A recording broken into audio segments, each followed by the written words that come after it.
Before we dive into this one, make sure to subscribe to my channel and share your thoughts in the comments. I really want to hear your perspective on this. It's a story that's been hard to tell and even harder to live. It started with a text. I remember staring at my phone in disbelief, my heart beating so fast I thought it might burst. The screen read, "Don't come. My mother doesn't want you here." At first, I thought it was a joke. I laughed nervously and reread it 3 times. Then a cold pit formed in my stomach. That's when I knew something was very wrong. We had been married for 7 years, building what I thought was a life of trust and love. We had plans that weekend, a small dinner with her parents, just the 3 of us. Nothing fancy, nothing out of the ordinary. But that text, it wasn't just a cancellation.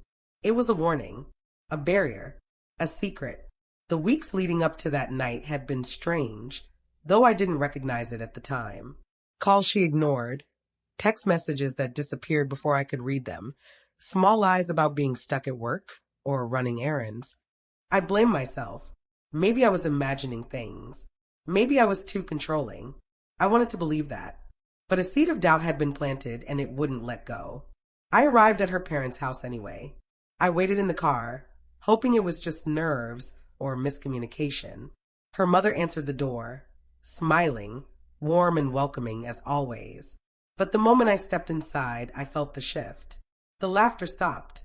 Conversations paused. My wife avoided my eyes, her smile tight forced. I could hear the tension in every word she spoke. The air felt heavy, thick with unspoken truths. I pretended to be calm, to act normal, but my heart was hammering against my ribs. Something was hidden, something I was not meant to see. It wasn't until later that night, when I found her phone unlocked on the counter, that the full picture started to form.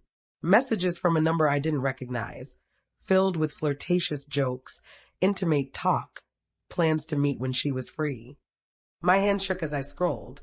Every message, every photo, every casual lie. The puzzle pieces came together, forming a reality I couldn't deny. The memories of our past months replayed like a film with sound turned up too loud. The quiet nights she spent working late, the laughter in the living room that didn't include me, the secret smiles at her phone.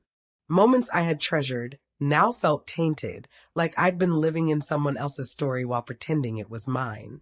I confronted her later that evening, sitting across from her at the kitchen table. My voice was low, measured, but my chest ached as if I were holding my heart in my hands. "Why didn't you tell me?" I asked. "Who is he?" Her eyes filled with tears. "I didn't mean for it to happen," she whispered. "I never wanted to hurt you. I don't know. I felt lonely. I felt invisible sometimes. And then he had just happened. I wanted to scream. I wanted to shake her until she remembered all the years we'd shared. But mostly I felt a hollow emptiness.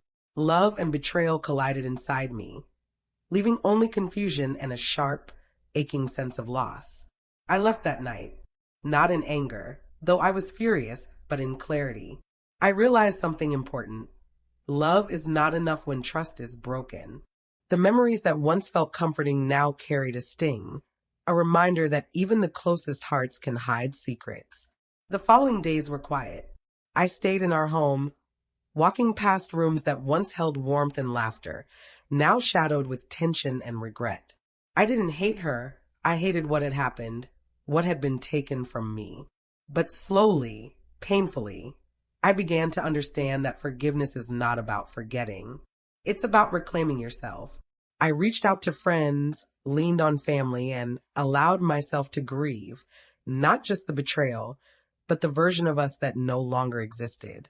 I wrote down my thoughts, every memory that now carried a double meaning, every laugh that had been hollowed by deception.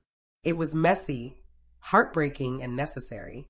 Months later, I stood in front of our home alone, the winter wind biting at my face. I realized I had a choice: stay trapped in the past or step forward into the future. I chose forward, slowly, deliberately. No grand gestures, no dramatic exits, just quiet strength. I've rebuilt my life since then, piece by piece. Not because I wanted revenge, not because I wanted to erase her, but because I wanted myself back. And every time I feel the pain creep in, I remind myself, betrayal doesn't define me. My response to it does. If you're watching this and have ever felt the sting of betrayal, remember, it's okay to feel broken. It's okay to grieve, but never forget your worth. The people who truly belong in your life will never make you question it. Before I go, I want to hear from you. Have you ever faced a moment where someone you trusted turned out to be hiding the truth? Share your experiences in the comments and make sure to subscribe. These stories are hard, but sharing them helps us heal, and maybe, just maybe, it helps someone else recognize their own strength.